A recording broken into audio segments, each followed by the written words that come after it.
Hello again, everyone. This is Pocono Mountains Podcast, and I'm Jim Hamill.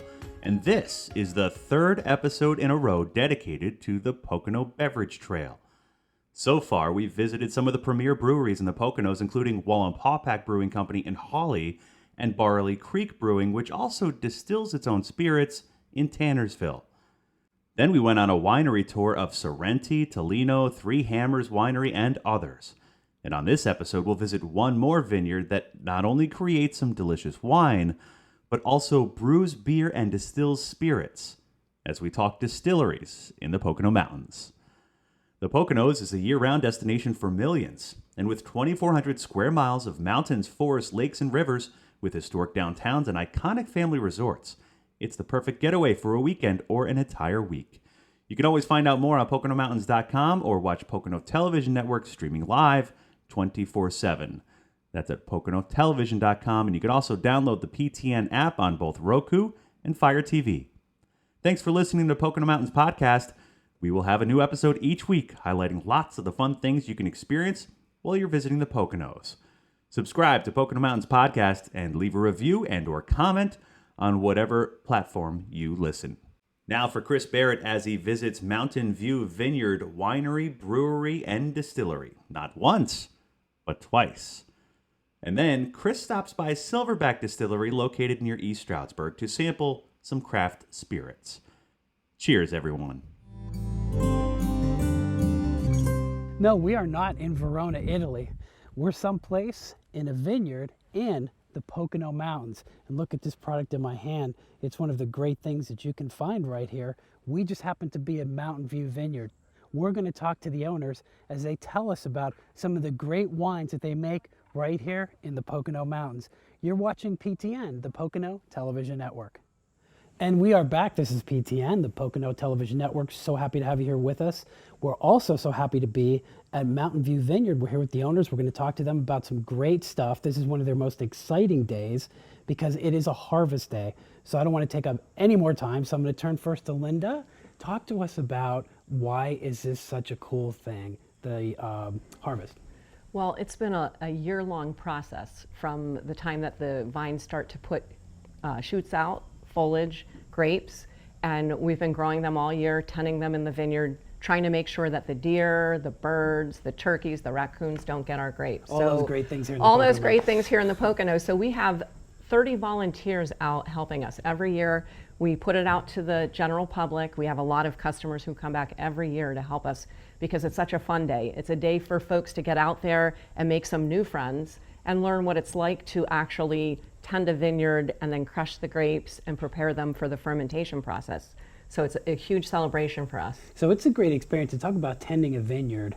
God, I learned some great things this morning about the types of vines and the types of grapes. And this is the kind of stuff we all see, but don't know what goes behind it. You got to tell us some of that stuff you were talking about this morning before the harvest.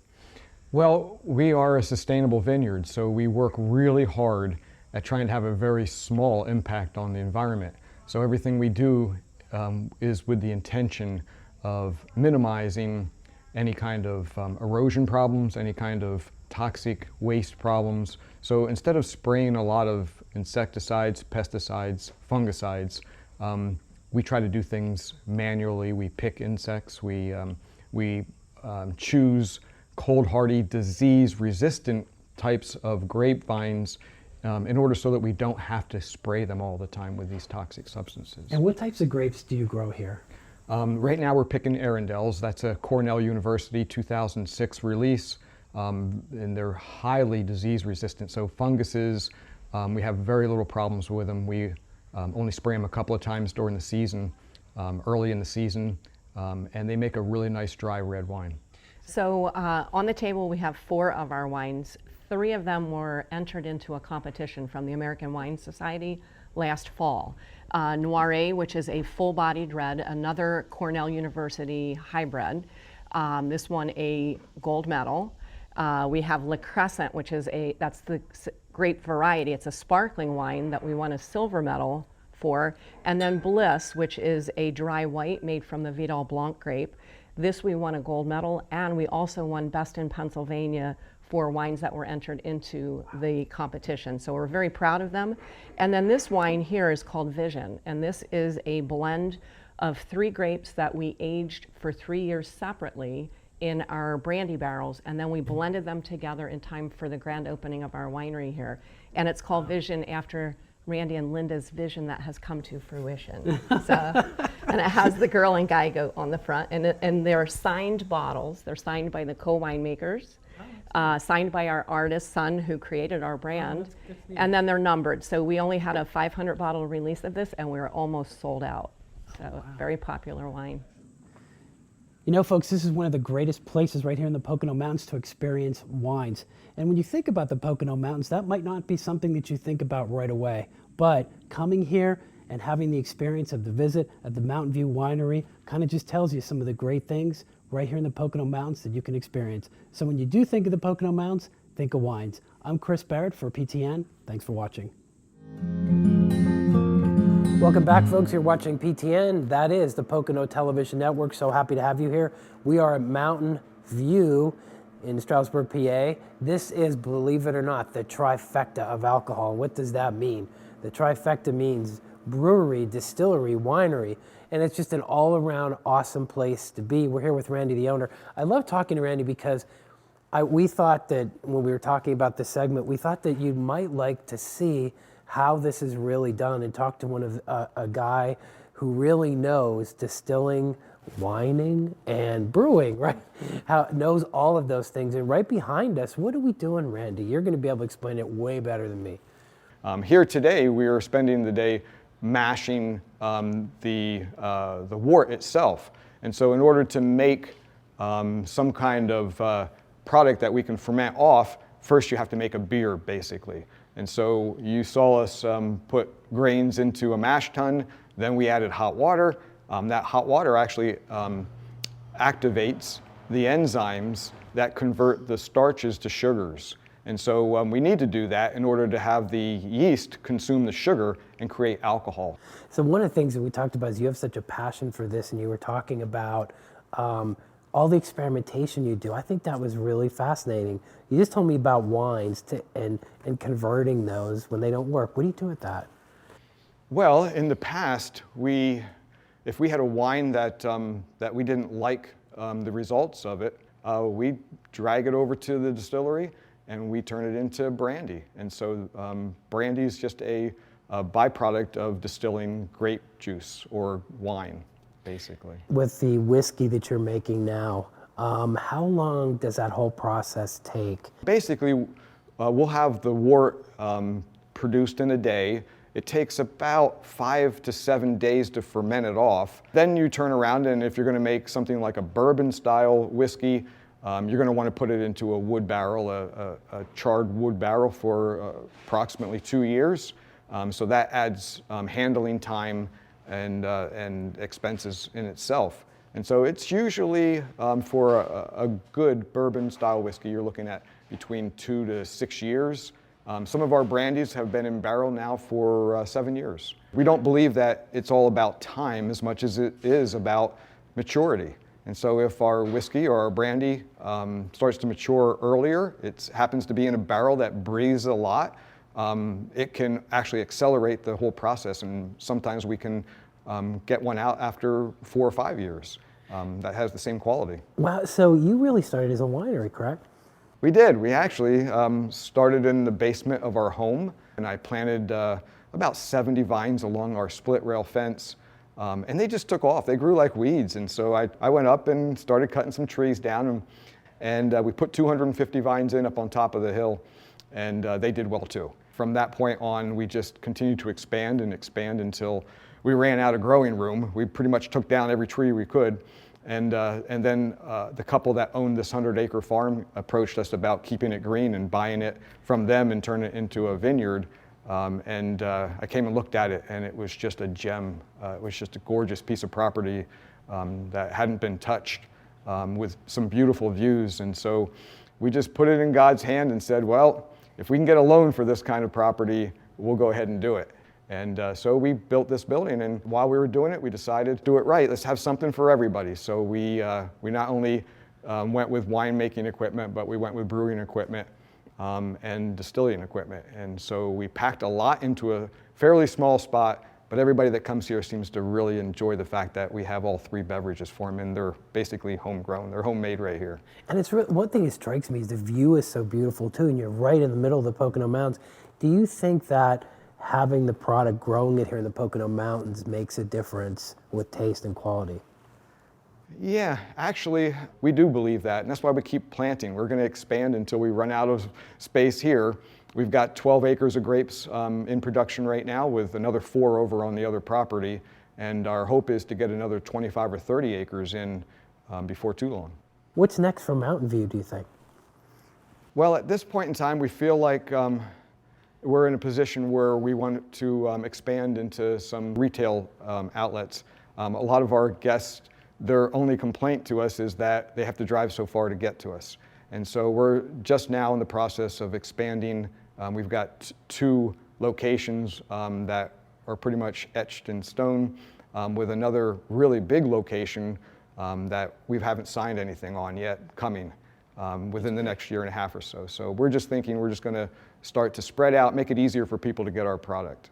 Well, we're happy we made the drive up here, Randy. It's always great to spend time with you and Linda right here in Mountain View. It's a wonderful experience, and it's a wonderful place to visit when you're coming here to the Pocono Mountains. We talk about the things that make the Pocono Mountains unique and great. We're standing right here, right in the midst of it. And as always, I'm so happy that you've joined us. And for Randy and for Mountain View, I'm Chris Barrett. Thanks for watching. Hi folks, you're watching PTN. This is the Pocono Television Network. We're very happy that you're here. We're also really happy that we are at Silverback Distillery. Great place. They always send me the hard jobs. Of course, Ashley's not here, so of course I get the distillery job. What can I say? But anyway, we are with Abby, and Abby, we've been talking with Abby here for a few hours. She has a tremendous story.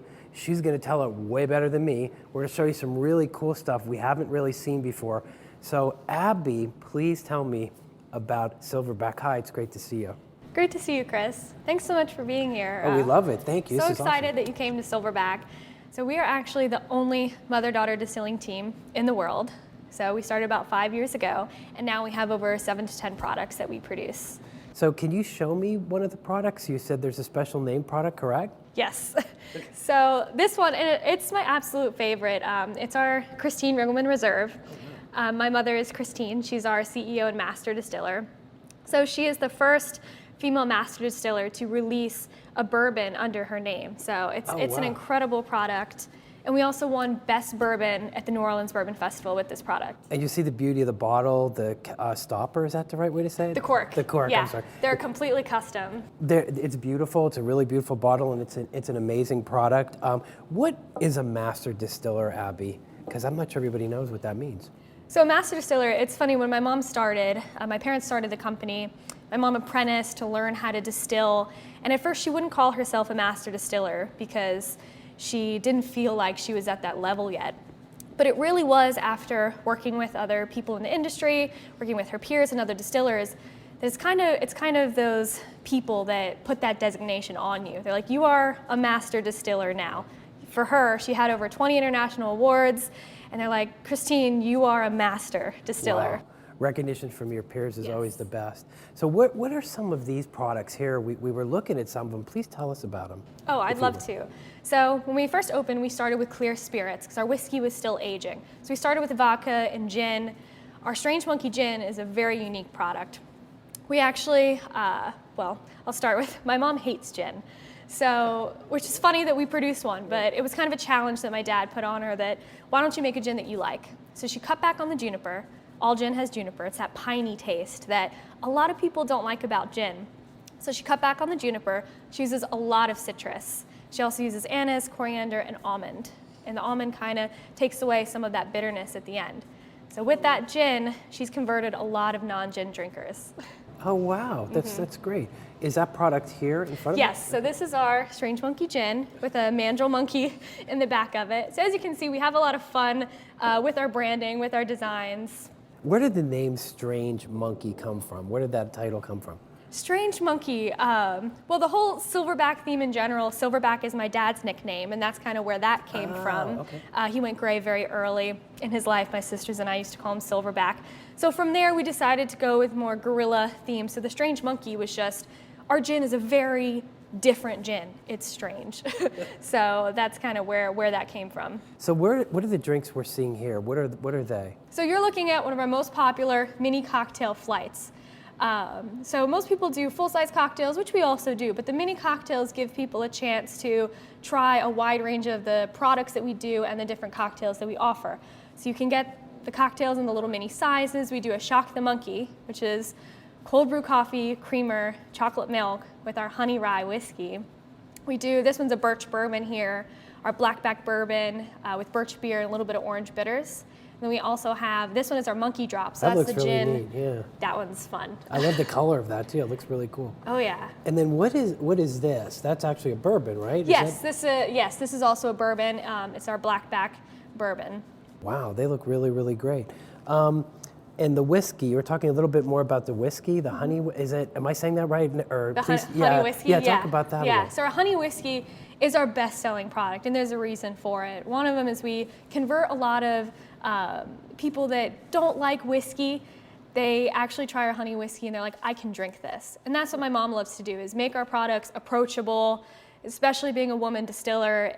She's trying to change the game on women can drink whiskey. Women love whiskey. And so with our honey rye whiskey, we actually use real honey to make it. So we're the only honey whiskey on the market that we know of that uses real honey. We mix it with our rye whiskey, and it creates this delicious product where you're getting a little bit of that sweetness, but you're also getting that nice, robust taste of the rye. So I think another thing I found really interesting is you also have a distillery in Virginia, correct? So We do. Okay, and you make all these products there as well, too. Yeah, so it's really kind of interesting. We're the only distillery that we know of also that does split production. So we started in Virginia about 5 years ago. We faced some really crazy laws and taxes there. In Pennsylvania, we had lived here before previously. I grew up in Pennsylvania. And they had changed a lot of their laws, making it friendly for distilleries to actually come here. So we decided to open up location here. So we split our production. We have one still in one location, one still at another. And is this a craft distillery? Is that correct? Yes. Why is it called a craft distillery? So craft distillery has to do with how much product that you produce. So we say we're not really competing with the big, Kentucky distilleries at this point, because we only distribute in the 2 states that we produce. So craft distillery isn't producing tons of product. Okay, but very special. Is that the right way to say specialty products? Yeah, Specialty? Okay. and that's what's fun about craft distilleries and why people should visit as many as they can, because we're not just producing one product, mass producing it. We've got that range of 7 to 10 different products, and we're releasing new things all the time. So one of my favorite things too is to try gins at other distilleries, because you can use so many different botanicals. So craft distilleries, even all over Pennsylvania or all over the US are creating unique gins with all this different kind of flavor that you won't find, on the shelf. So you've got to actually go. But there's also something also really unique that you do. And can you take us and please show us what this is? Oh, what of this course. is and I'm tell going to us? show you our smoked old fashioned. So you come have on to this see way. It. You have to see it. And good. So take the time, if you would, Abby. Explain to us what's going on here too. It's fascinating. So our smoked old fashioned is such a cool thing that we do. So we actually take the top of our barrel head here, and I'm going to light it. I'm going to light it on fire, and I'll show you how this works.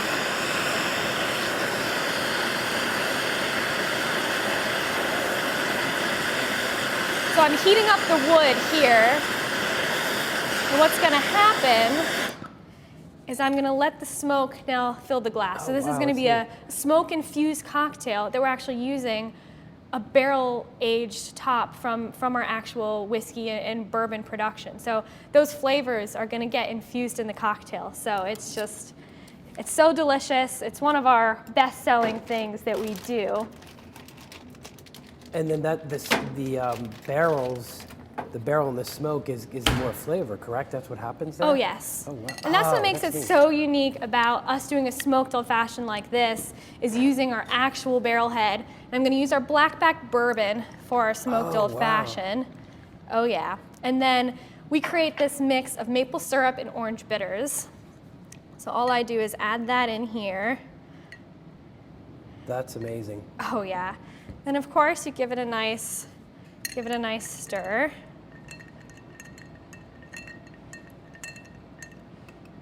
And now smell May I? that. Yes, of course. Oh my gosh, you can smell that, can't you? And Yeah. everything else you added, you can feel I don't even know what to really say, except I can tell you it's awesome. Well, since we can't really drink on camera, I guess we'll have to end things right here. But Abby, I'm gonna put this right down so it doesn't get lost. I just wanna say thank you so much. Your team here and you have been so gracious, you and your husband. We really appreciate that. I can't wait till our viewers see this. But the one thing you have to do is please visit Silverback. Great folks here. You've heard a little bit of their story, but you guys are here all the time, so they can tell you more, and it's really, really interesting. So, Ashley, too bad you're not here, but for PTN, I'm Chris Barrett. As always, thank you so much for watching. There are lots of great spots to catch some spirits throughout the Poconos any time of the year. Hope to see you there or any of the spots along the Pocono Beverage Trail. Want to learn more? Head to PoconoBeverageTrail.com. Thanks again for listening to Pocono Mountains Podcast. You can subscribe to us anywhere podcasts are available and leave a review and or comment. The Pocono Mountains is an amazing maze of trails, ones that you can get lost in for 1, 2, maybe even 3 days and just do whatever you want. Take the time to experience our microbrews, wines, and indomitable spirits. After all, it takes a strong spirit to make strong spirits. Our beverages are strong, just like us. Feel the comfort again when you visit the Pocono Mountains. Find us at PoconoMountains.com. We're back. Thanks for listening to Pocono Mountains Podcast. I'm Jim Hamill. Okay, now that we've hit most of the stops on the Pocono Beverage Trail, it's time to enjoy the fruits of our labor. Eric and Lyman from the Frogtown Chop House in Swiftwater have us covered. Here's a Pocono Mountains Podcast Extra with the duo who've been slinging drinks since it was a thing.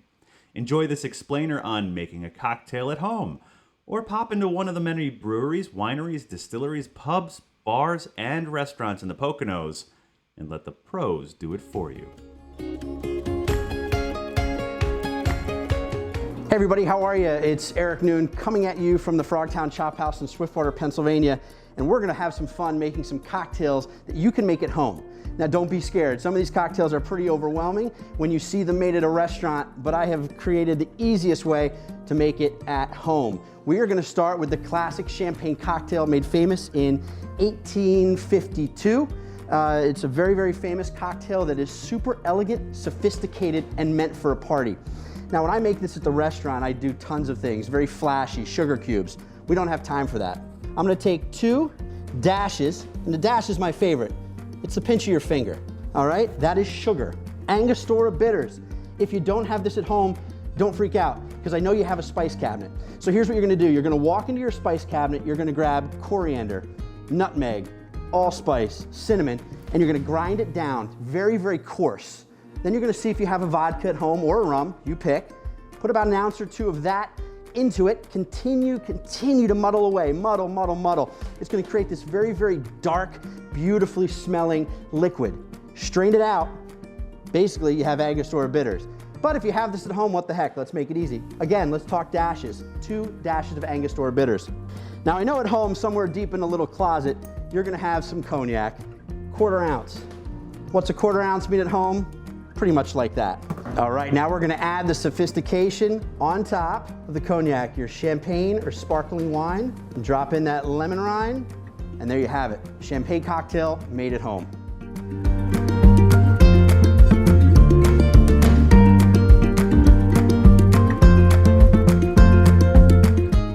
All right, everybody, so a really cool another cocktail to make at home that I think some people have created over time has become very overwhelming. This drink was the margarita, which was actually made, there's many stories, but in Tijuana, I'm gonna take this story that I like. In Tijuana, a club owner found a lady that he fancied, and he made this really cool, exquisite cocktail. Another cocktail that has become crazy, but it's really simple. Very few ingredients in this. We're gonna start with our tequila. Now, it's 2 ounces, but we're at home to taste. I know where 2 ounces is. If it's 3 ounces, not a problem. Our next ingredient is Cointreau. Don't be scared of this ingredient. This is another one that you can kind of have some fun with. You can use Cointreau or triple sec. Only difference is liquor content, 15 to 30% for triple sec. This is a proprietary blend and it's 40%. If you don't have any of this, take a ton of orange rinds, put them in a bottle of vodka, let it sit for 5 days, bam, sugar to taste it if you want it a little sweeter. I'm gonna add an ounce of Cointreau, 1 ounce of fresh squeezed lime juice. This is very important. It's between 1 and 2 limes. If you put them in the microwave, they create more juice. Fun fact. Best part about this drink, and you gotta do it, is shake it. Whatever vessel you have at home, shake, shake, shake.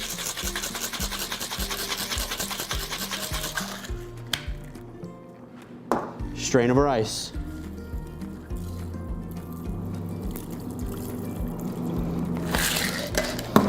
We don't have to be fancy. Garnish with a lime.